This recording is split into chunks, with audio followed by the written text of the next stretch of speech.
conservation theorem of a system of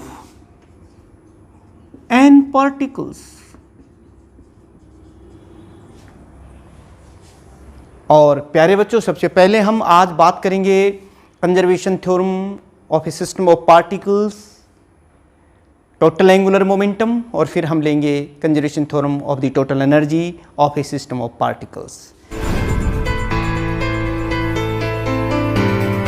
आप बात कर रहे हैं conservation theorem of a system of n particles for angular momentum। Angular momentum. प्यारे बच्चों, इसकी स्टेटमेंट देखिए।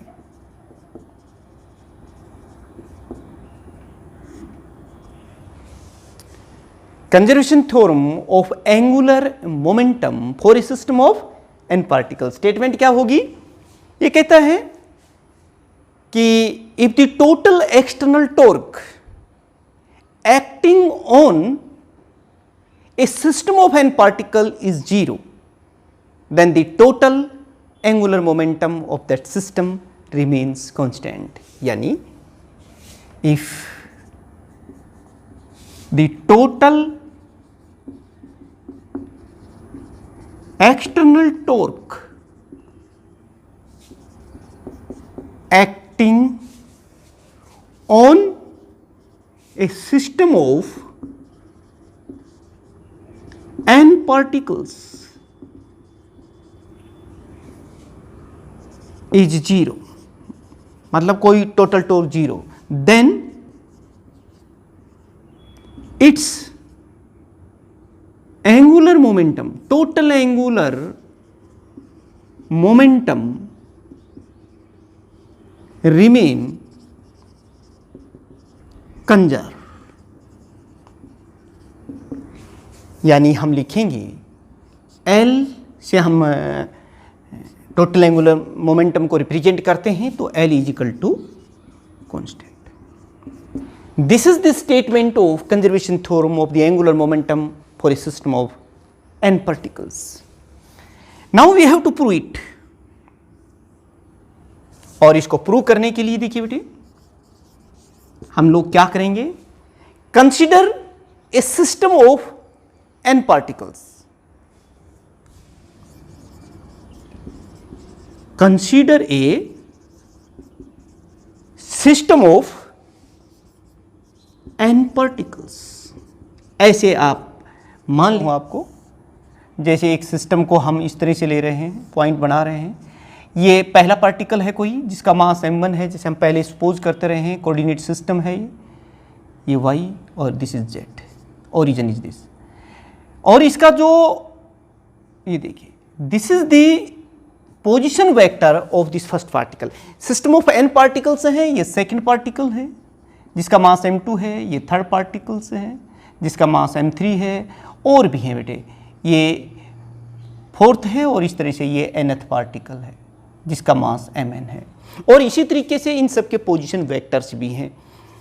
जैसे m1 is the mass of this first particles and r1 is its position vector, m2 is the mass of the second particles and R2 is the position vector. इसी तरह से सबका है। हम क्या कर रहे हैं, यहाँ पर कोई एक पर्टिकुलर पार्टिकल कंसीडर कर लेते हैं। मान लो ये ith पार्टिकल है, कोई भी पार्टिकल हो सकता है इन n पार्टिकल्स में। ये ith पार्टिकल हम मोशन की वजह से, या यूँ कहिए कि इसको हम डिस्कस करेंगे किसी एक पार्टिकल को, और उसके बाद सारे पार्टिकल्स को हम वही चीज़ निकाल करके ऐड कर देंगे। तो late suppose mi is the mass of ith particle। मैं लिख लेता हूं, let mi is the mass of ith particle। ये इस i mi vi is the linear momentum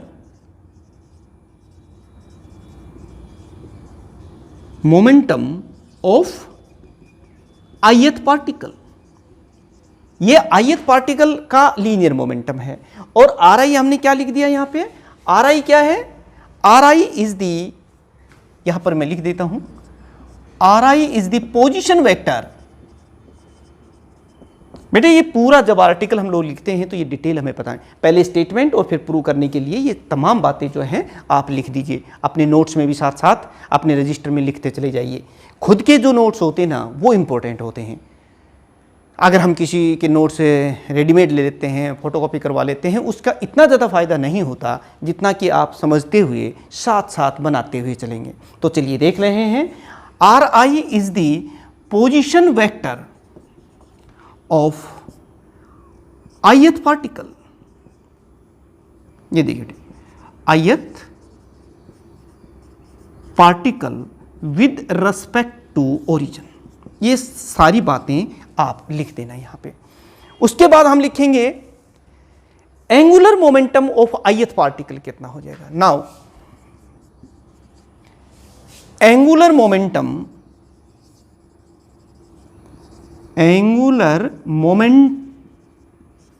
of ith particle कितना होगा वो देख लीजिएगा। ये कितना हो जाएगा, Li लिख देता हूं मैं यहां पे, और it is equal to Ri cross Pi। ये डेफिनेशन आप पहले से ही जानते हैं। ये देखिए, this is the angular momentum of a particular particle, किसी एक पार्टिकल का। अगर हमें पूरे सिस्टम का एंगुलर मोमेंटम देखना है तो जितने भी पार्टिकल्स हैं उन सब का एंगुलर मोमेंटम निकाल करके ऐड कर देंगे। Angular momentum of system of particles, जितने n पार्टिकल्स ले हैं उन सब का देखिए बेटे कितना हो जाएगा, ये L हो जाएगा। And this is equal to the summation of सारे पार्टिकल्स, जितने भी पार्टिकल्स हैं उन सब का एंगुलर मोमेंटम को ऐड कर दीजिए, और ये हो जाएगा I varies from 1 to n। क्योंकि हमने कितने पार्टिकल्स माने हैं, n पार्टिकल्स, तो हमने क्या लिख दिया, Li to this is. Now put this value of Li here, angular momentum इसकी जो वैल्यू है, न्यूमेरिकल वैल्यू है वो रख दीजिए। आप इसको इस तरीके से लिख सकते हैं, I varies from 1 to n, और ये देखिए Ri cross Pi, this is. कुछ नहीं किया, ये वैल्यू है वो हमने यहां लिख दी है। अब हम क्या करेंगे, on differentiating this equation with respect to time on both sides, दोनों तरफ विद रेस्पेक्ट टू t जो है आप इसको डिफरेंशिएट कर दीजिए। We write dl by D T is equal to, इसको भी हम डिफरेंशिएट करेंगे, कोई बात ही नहीं है, I varies from 1 to n, और इसको हम डिफरेंशिएट कर रहे हैं with respect to t, Ri cross Pi। इस तरीके से आप डिफरेंट, क्योंकि ये दोनों ही वेरिएबल हैं Ri और Pi, तो प्रोडक्ट फार्मूले से आप इसको डिफरेंशिएट कर दीजिएगा। तो देखिए क्या आएगा, हम इसको कुछ इस तरीके से लिखेंगे, I varies from 1 to n। ये देखिए फर्स्ट हम इसको डिफरेंशिएट कर रहे हैं Pi, इसको एज सच, प्लस सेकंड हमने इसको छोड़ दिया है, ये देखिए, और डिफरेंशिएट ऑफ फर्स्ट। इस तरीके से आप प्रोडक्ट फार्मूले से इनको डिफरेंशिएट कर दें, इस इक्वेशन को, और फिर देखिए आप लोग क्या लिखेंगे वो देख लीजिए बेटे। अब पॉइंट क्या है, इसी इक्वेशन को हम लिख रहे हैं dl बाई डी टी, ये देखिए दिस इज दैट, और इसको हम कैसे लिख लेंगे आप खुद देखिए। यहाँ पर dri बाई डी टी क्या है, समीशन तो हम लगा ही रहे हैं यहाँ पे, I varies from 1 to n, dri by D T, इसकी जगह हमने vi लिख दिया है, और Pi के स्थान पर आप लोग क्या लिखेंगे, MIVI, mass into velocity of ith particle, ये टर्म हो गई, प्लस फिर हम समीशन लिख रहे हैं I varies from 1 to n, Ri cross dPi by dt। ये देखिए बेटे वही चीज हमने लिख दी। यहां पर एक बात आप देखने की है, Vi क्रॉस Vi, देखिए एम आई तो कांस्टेंट है, लेकिन वी आई क्रॉस वी आई क्या होगा, मैं यही बात जो यहाँ बताना चाह रहा हूँ कि V I cross V I it is equal to 0। ये तो 0 हो जाए ना, जब क्रॉस प्रोडक्ट ऑफ इनके बीच में एंगल 0 है तो वो 0 हो गया। तो अब आप इस इक्वेशन को कैसे लिखेंगे? This equation can be written here that dl by dt is equal to, यहाँ से एक बात आप लोग और देख सकते हैं कि ये टर्म तो 0 हो गई है, बच गई है सिर्फ ये टर्म, तो इसको पूरा आप इस तरीके से लिख दीजिएगा, i varies from 1 to n और are I cross dpi by dt।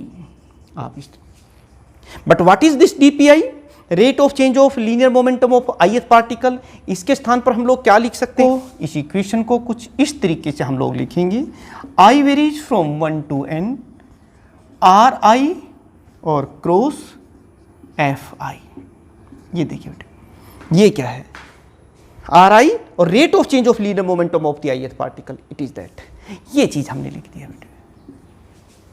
अब यहां पर क्योंकि हम सिस्टम ऑफ n पार्टिकल्स की बात कर रहे हैं, यहां एक इंपॉर्टेंट पॉइंट यह है कि व्हेन वी कंसीडर या when we discuss the system of particles, then the concept of the internal forces also पर सम जो हम लोग कर रहे हैं, it will be equal to the force acting on the ith particle due to the external sources plus force acting on this ith particle due to jth particle. ये internal forces हो गए मेरे, और वो भी तमाम जो पार्टिकल्स हैं उन सब की वजह से। यहाँ j की वैल्यू जो है vary from 1 to n, but j is not equal to i, ये हमने पहले भी इंट्रोड्यूस किया था।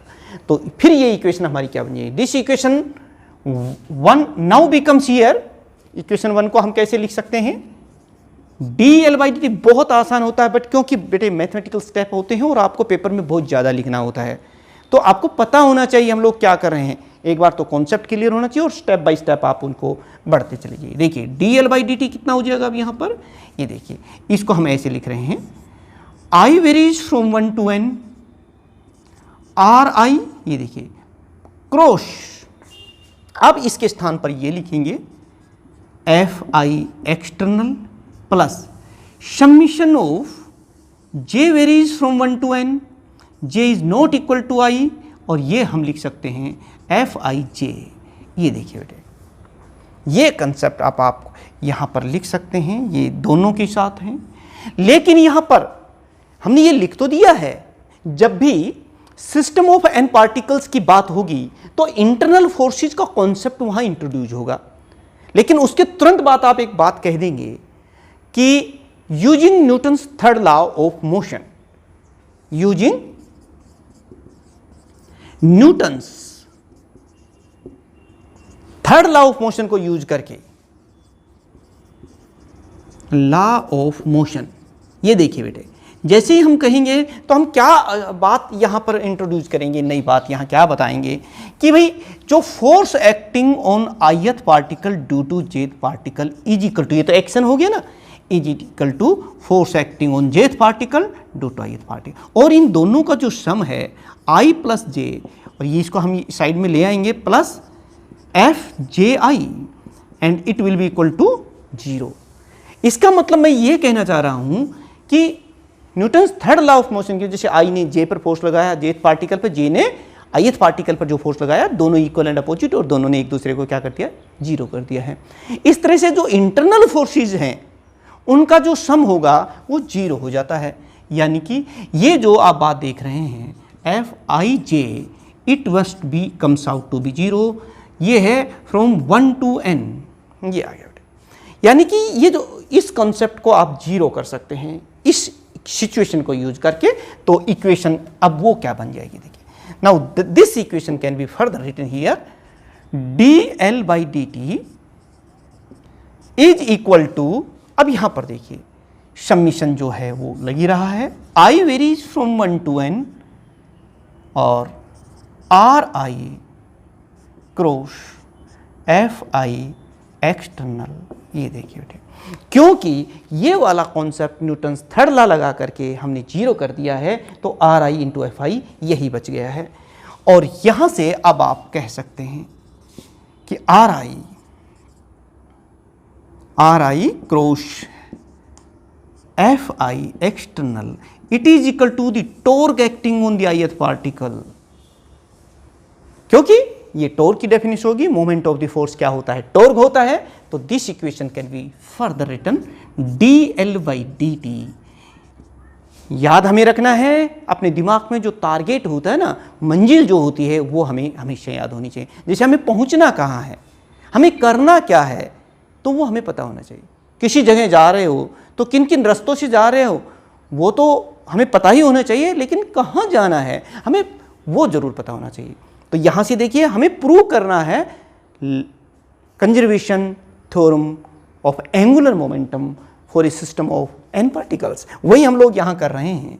तो आप इसको कैसे लिखेंगे बेटे, ये देखिए, इसको हम इस तरह से लिखेंगे, ये देखिए आप, I varies from 1 to n, और इसके जगह पर हम I एक्सटर्नल, ये देखिए बेटे। लेकिन जैसा कि स्टेटमेंट में हमने कहा था कि the total external torque acting on the system of particles is zero, यानी कि अगर हम if torque, your total torque action that is taken zero, इसको अगर हम जीरो ले लें तो फिर क्या होगा बेटे, फिर तो आप यहां से देख करके बता सकते हैं कि जब ये टॉर्क जीरो हो जाएगा तो dl/dt that comes out to be zero, क्योंकि टोटल एक्सटर्नल टॉर्क पूरे सिस्टम पर कितना है, जीरो है, तो ये इतना हो जाएगा, कोई बात ही नहीं। तो dl/dt is equal to zero, इसका मतलब ये हुआ first derivative of total angular momentum is zero आ गया है, यानी rate of change of angular momentum zero. और rate of angular momentum zero, इसका क्या मतलब है कि जीरो रेट से एंगुलर मोमेंटम चेंज हो रहा है अगर उस पर टोटल एक्सटर्नल फोर्स जीरो हो, इसका मतलब सीधा सा है कि वो चेंज ही नहीं हो रहा है, यानी कि L इज कांस्टेंट, और यही तो हमें प्रूव करना था। तो this is the proof of law conservation theorem of angular momentum for a system of n particles. तो प्यारे बच्चों, ये इस तरीके से आप इसको प्रूव कर सकते हैं, पूरा अपने रजिस्टर में अच्छी तरीके से लिखें। मुझे नहीं लगता कि जब आप इन सिस्टम्स को पूरा अच्छी तरीके से करोगे तो कभी नंबर आपके कट सकते हैं। मैंने जितने भी स्टूडेंट्स पढ़े हैं, वो मन से पढ़ते हैं, उनकी 100% स्कोरिंग होती है, क्योंकि उनके कॉन्सेप्ट क्लियर हो जाते हैं।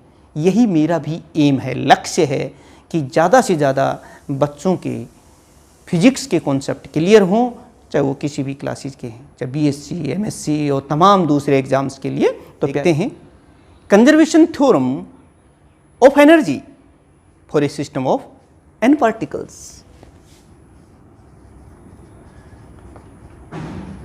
कंजर्वेशन थ्योरम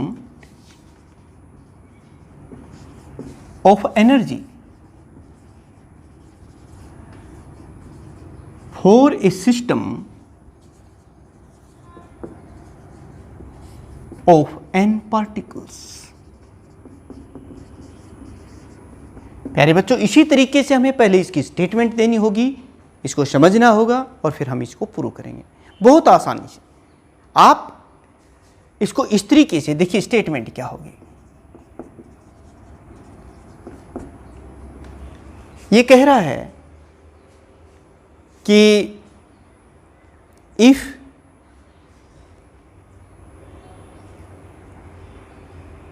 एक्सटर्नल फोर्सेस जितने भी होते हैं किसी सिस्टम पर are derivable from a scalar potential, और जो इंटरनल फोर्सेस होते हैं अगर वो सेंट्रल हों तो उस पूरे सिस्टम की जो टोटल एनर्जी है वो कंजर्व रहती है, कांस्टेंट रहती है। यही है from scalar potential, scalar potential and internal forces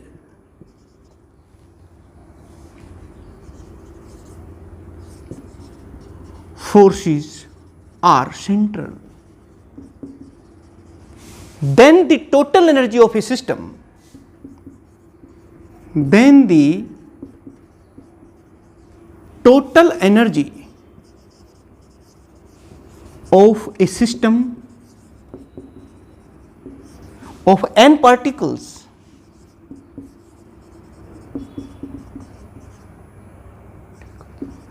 always remain constant or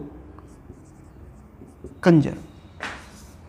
This is the statement of the conservation theorem of the system of n particle. हम लोग लिख सकते हैं kinetic energy plus potential energy it is equal to constant. Total जो energy है वो constant होते हैं। आप जानते हैं काइनेटिक एनर्जी को हम टी से लिखते हैं, डिनोट करते हैं, और पोटेंशियल एनर्जी को भी से, and it is equal to constant.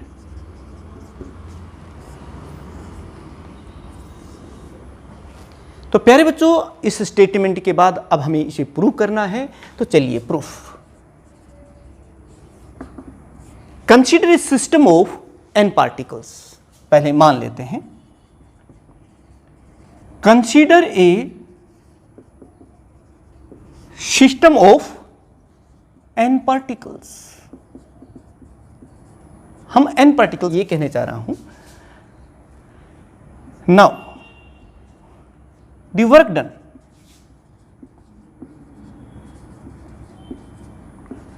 By total forces. आप देख रहे हैं मैं टोटल फोर्सेज की बात कर रहा हूं। Total forces means the force internal as well as external. The work done by the total force from configuration 1 to configuration 2 is given by। देखिए बेटे, वो जो टोटल वर्क हम निकालना है वो देखिए कितना आ जाए 1 to 2। जैसे कोई पूरा सिस्टम है और उसकी हम बात कर रहे हैं, तो कॉन्फ़िगरेशन 1 से कॉन्फ़िगरेशन 2 की तरफ, तो टोटल वर्क डन कितना हो जाएगा, ये देखिए, this is the total work done, this is the force acting on ith particle and this is the, ये डेफिनेशन है, हम इस तरह से। और टोटल जब हम करेंगे, ये तो एक पार्टिकल की है, क्योंकि सिस्टम ऑफ n पार्टिकल्स की हम बात कर रहे हैं, तो I varies from 1 to n। हम इसको इस तरीके से लिख देंगे। यहाँ पर ये जो फोर्स देख रहे हैं, ये टोटल फोर्स है। मैंने यहाँ पहले ही लिखा है कि total force external as well as internal forces सब की वजह से टोटल वर्क डन जो है वो इतना आता है।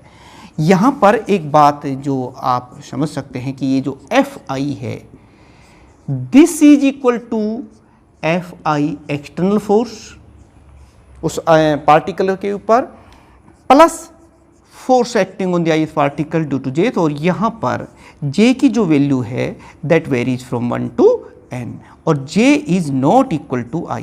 ये भी बेटे इस तरीके से आप लिख सकते हैं। यानी ये जो फोर्स है, इसमें हम एक्सटर्नल फोर्सेज का कॉन्सेप्ट भी डालेंगे और इंटरनल फोर्सेज, और इस Fi के स्थान पर हम ये लिख लेंगे Fie प्लस ये देखिए प्लस समीशन ऑफ, यहाँ ये j की वैल्यू वेरी कर रही है फ्रॉम 1 to n, और j is not equal to i, and this is can be written ij। ये देखिए बेटे डॉट डेल्टा ri, ये एक्सटर्नल फोर्स है, ये इंटरनल फोर्स है। लेकिन फिर अब हमें जब भी हम सिस्टम ऑफ n पार्टिकल्स की बात करते हैं, तो हमें इंटरनल फोर्सेस का कंसेप्ट इंट्रोड्यूस तो करना है, लेकिन उसके बाद Newton's third law of motion लगा के, ये देखिए now using Newton's third law of motion, ये देखिए बेटे अकॉर्डिंग टू, या यू लिखोगे using Newton's third law of motion. जैसे हम यूज करेंगे तो ये जो आप देख रहे हैं summation of Fij is equal to minus Ji, यानी force acting on ith particle is equal to the force acting on jth particle, यानी action and reaction are equal and opposite. तो यहां पर हम लोग क्या लिख लेंगे, यहां पर ये देखना Ij प्लस Ji and it is equal to 0। और यहां पर ये कंसेप्ट यहां आ गया है कि j varies from 1 to n और j is not equal to i, और यहां पर Fij and it is equal to 0। यानी कि ये जो सेकंड टर्म आई है, जो इंटरनल फोर्सेस का कॉन्सेप्ट है, ये 0 हो जाता है। इंट्रोड्यूस तो होगा, क्योंकि जब भी सिस्टम ऑफ पार्टिकल्स की बात करेंगे तो एक दूसरे इंटरेक्शन की वजह से फोर्स एक्ट कर रहा है, उस कंसेप्ट को लेंगे, लेकिन Newton third law of motion लगा करके उसको हम जीरो कर देंगे। तो नाउ दिस इक्वेशन बिकम्स, अब ये जो इक्वेशन जो है, क्योंकि ये वाला फैक्टर जो है इसकी वजह से जीरो हो गया है, तो फिर हम इसको कैसे लिखेंगे, ये देखिए भाई। Now this equation can be written here, ये देखिए total work done in changing the configuration from configuration 1 to 2 is equal to, ये कंसेप्ट में एज सच लिख रहा हूं, आप भी साथ साथ लिखते चलिए। जब आप अपने रजिस्टर में इनको लिखेंगे तो कोई प्रॉब्लम आने वाली नहीं है।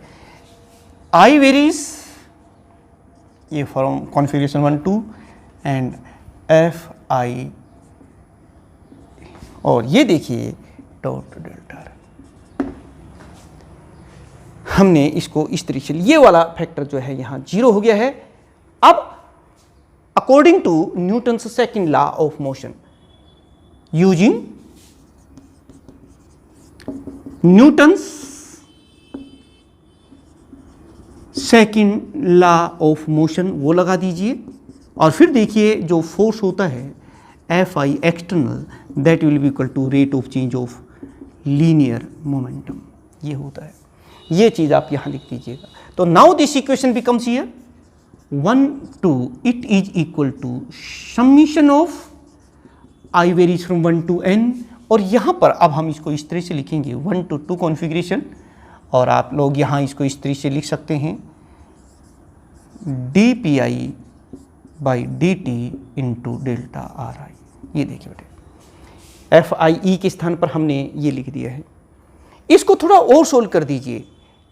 इसके स्थान पर हम लोग ये इसको इस तरीके से लिख सकते हैं, मास इंटू वेलोसिटी, ये होती है। तो वही चीज़ हम यहाँ लिख देते हैं, M I can be taken common here, और यहाँ पर हम लिख लेंगे D V I by D T, और ये भी ये देखिए delta R I by delta D, ये चीज़। इसके स्थान पर हम क्या लिख सकते हैं, ये velocity of the ith particle हो जाएगा। तो इस कॉन्सेप्ट को अब हम कैसे लिखेंगे, ये देखिए बेटे, सिस्टम को now total work done becomes कितना हो जाएगा वो देखिए बेटे। पूरा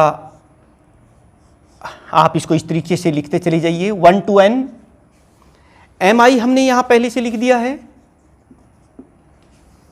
delta R I by delta T, ये क्या है, दिस इज द वेलोसिटी, सो हम इसको लिख देते हैं वी आई और इंटू डी वी आई, ये देखिए बेटे। और साथ में जो इंटीग्रेशन का साइन है 1 to 2 वो भी लिख देंगे। अब आप इसको और देखिए बेटे, हम इसको लिखेंगे I varies from 1 to n, M I का कॉन्सेप्ट हमने ये इंटीग्रेशन यहाँ इसको इंटीग्रेट कर दिया है, तो क्या हो गया, पावर में 1 ऐड किया हमने, और 2 जो पावर थी टोटल उसे डिवाइड कर, दिस इज।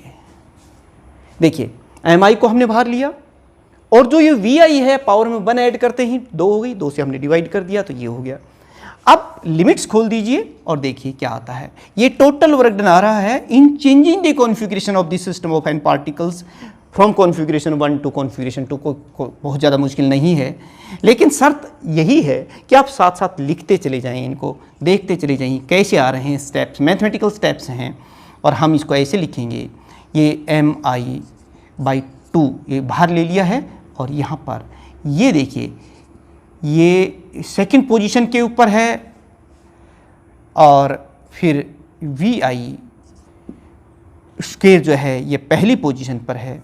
दोनों अलग अलग पोजीशन पर जो हम इसको निकालेंगे, आप इसको कॉन्सेप्ट्स को देख सकते हैं कि कैसे आप लोग इसको करें। ये सेकंड पोजीशन पर है, ये फर्स्ट पोजीशन पर है, और जब हम इसको लिखेंगे तो ये आ जाएगी 1/2 summation of M I varies from 1 to n, और एम आई वी आई का स्क्वायर जो सेकंड पोजीशन पर है ये पूरी, और माइनस, और यहाँ पर फिर वही हम समीशन लगा रहे हैं, आई वेरीज फ्रॉम 1 to n, और एम आई वी आई ये जो हमने किया है ये फर्स्ट पोजीशन पर है। और इस तरीके से आप लोग इसको लिख सकते हैं, this is the kinetic energy, total kinetic energy of the second position, and this is the total kinetic energy at first position. और ये जो है हमारे पास टोटल वर्क डन आ गया है। देखिए बेटे, मैंने आपको एक ही बात बताई थी कि हमें वर्क डन निकालना है दो तरीके से। पहला तरीके से हम वर्क डन निकाल चुके हैं और वो वर्क डन हमारे पास आया है, ये देखिए, this is the total work done of n particles in changing the configuration from 1 to 2 and it is equal to T2 minus T1, difference in the kinetic energy of the two configuration। ये देखिए, एक तरीका हमने ये निकाल दिया है, ये हमारे लिए एक महत्वपूर्ण इक्वेशन आ गई। ठीक ऐसे ही हमें एक बार और रिपीट करना है इस चीज को और फिर टोटल वर्क डन यही निकालना है और फिर उन दोनों को हम इक्वेट कर देंगे और फिर क्या होगा, हमारी जो conservation theorem of n particles energy से रिलेटेड है वो प्रूव हो जाएगी। देखिए अगेन वही चीज हम फिर यहां निकाल रहे हैं कि यही जो वर्क डन है इसको हम कुछ इस तरीके से लिखेंगे, I varies from 1 to n, first to 2 और फिर हम ऐसे लिखेंगे, ये देखिए, टोटल फोर्स डेर I। अब यहां पर वही कॉन्सेप्ट यहां फिर से हम लिख रहे हैं कि यहां ये जो फोर्स है जो वर्क डन निकाल रहे हैं in changing the configuration 1 to configuration, that is due to the total force internal as well as external. इसीलिए हम वो जो कॉन्सेप्ट है इंटरनल फोर्सेज का वो भी यहाँ इंट्रोड्यूस कर देते हैं। करना होगा हमें, अगर आप फुल स्कोरिंग करना चाहते हैं अच्छी तरीके से तो ये पूरा सिस्टम से आप लिखिए, कोई बहुत मुश्किल नहीं है। ये देखिए 1 to 2 और इसके स्थान पर हम लिख रहे हैं Fi एक्सटर्नल फोर्स प्लस, ये देखिए ये हो गया है, plus summation of force acting on the ith particle due to jth, और j की वैल्यू 1 to n and j is not equal to I।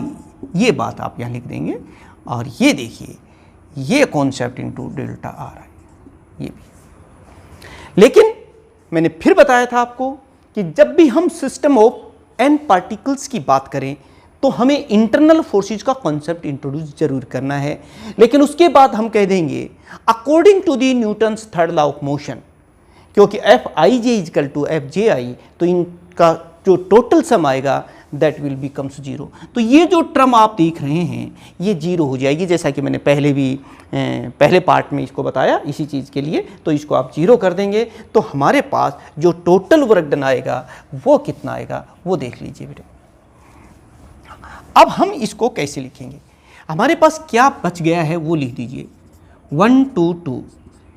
ये देखिए बेटे, क्योंकि ये टर्म जीरो क्यों आ गई है, according to the Newton's third law of motion को के मुताबिक। और हम अब इसको कुछ इस तरीके से लिखेंगे, I varies from 1 to n। ये देखिए बेटे 1 to 2 और ये आ गया है अब हमारे पास Fi एक्सटर्नल इंटू डेल्टा। क्यों, क्योंकि ये वाला जो कॉन्सेप्ट था ये तो जीरो हो गया है, बच गया है सिर्फ ये। नाउ ये देखिए बेटे, अब जो मैं बात कर रहा हूं कि ये जो फोर्स है Fi एक्सटर्नल जो है that can be taken as Vi, इस तरीके से हम लिखे।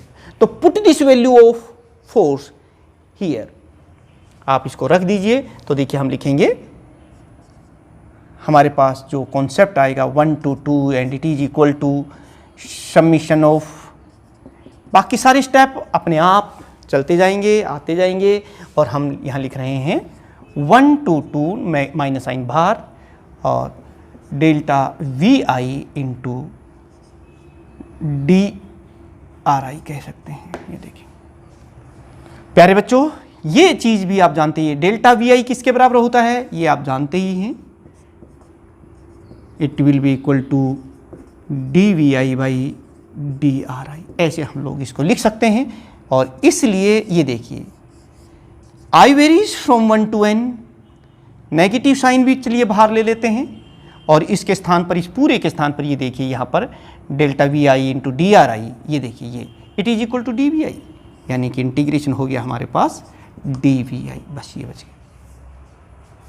इसको इंटीग्रेट कर दीजिए और देखिए आपके पास क्या आता है, कोई बहुत मुश्किल नहीं, आप इस तरह से इसको करते रहिए और ये आ जाएगा हमारे पास Vi, और ये भी कॉन्फ़िगरेशन 1 टू कॉन्फ़िगरेशन 2 और फिर इसको जो हम इसको सोल्व करेंगे सारे के लिए, तो ये समीशन के साथ ये आ जाएगा हमारे पास summation I varies from 1 to n V I, ये है पोजीशन 2 पर माइनस साइन के साथ, माइनस फिर समीशन हम लगा रहे हैं summation I varies from 1 to n V I, और ये किसके लिए है, ये पोजीशन 1 के लिए है। बेटे इस तरीके से आप देख रहे हैं हमने एक बार और वर्क निकाल दिया है।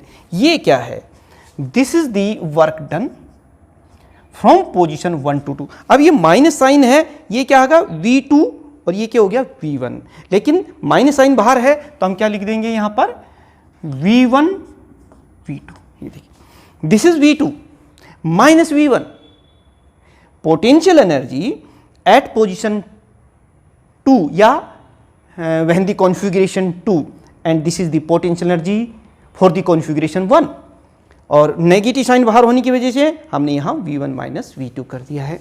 ये एक और इक्वेशन आ गई है। देखिए इन दोनों का जो लेफ्ट साइड है वो बराबर है, तो फिर राइट साइड भी बराबर होगा। हम क्या लिखेंगे, on equating equation 1 and 2 we write here T2 minus T2 minus T1 it is equal to V1 minus V2। इसको थोड़ा रीअरेंज कर लीजिए T2 और इसको साइड में ले आते हैं V2, और ये देखिए ये T1 लेफ्ट की बजाय राइट साइड में जाएगा तो T1 और ये हो जाएगा V1। आप देख रहे हैं this is the kinetic energy at for configuration 2 and this is the potential energy for the configuration 2। उन दोनों का सम ये उतना ही रहता है जितना कॉन्फ़िगरेशन 1 के केस में है। तो प्यारे बच्चों इस तरीके से हम लोग कह सकते हैं कि T plus V is taken constant, क्योंकि दोनों ही कॉन्फ़िगरेशंस में अगर हम सम ऑफ काइनेटिक एनर्जी और पोटेंशियल एनर्जी का लेते हैं तो वो उतना ही रहता है, चेंज नहीं होता है। इंटरनली चेंज होती है kinetic potential, but the sum of the kinetic energy and potential energy for both the configurations remain same. That is why we can say that sum of the kinetic energy and potential energy for a system of n particles remain constant if the external forces are derivable from the scalar potential and internal forces are taken central। तो प्यारे बच्चों इस तरीके से हम इसको prove कर सकते हैं, और मुझे पूर्ण विश्वास है कि आपने इस पूरे conservation theorem for of system of n particles के लिए बहुत अच्छी तरीके से इसको पढ़ लिया होगा। बस ये पीछे जो mechanics of a single particle और mechanics of a system of n particles में अंतर थोड़ा सा ये है कि यहाँ पर हमें इंटरनल फोर्सेस का कॉन्सेप्ट भी डालना था। तो हर जगह जहाँ भी फोर्सेस की बात आए, टोटल फोर्सेस की बात आए, तो एक्सटर्नल फोर्सेस के साथ साथ इंटरनल फोर्सेस का कॉन्सेप्ट डाल के और Newton's third law of motion लगा कर उसको जीरो कर दिए, और उसी तरीके बाकी की जो मेथडोलॉजी है, तरीका है, वो वही है। और आपने पूरा वीडियो, पूरा लेक्चर अच्छी तरीके से ध्यान से सुना।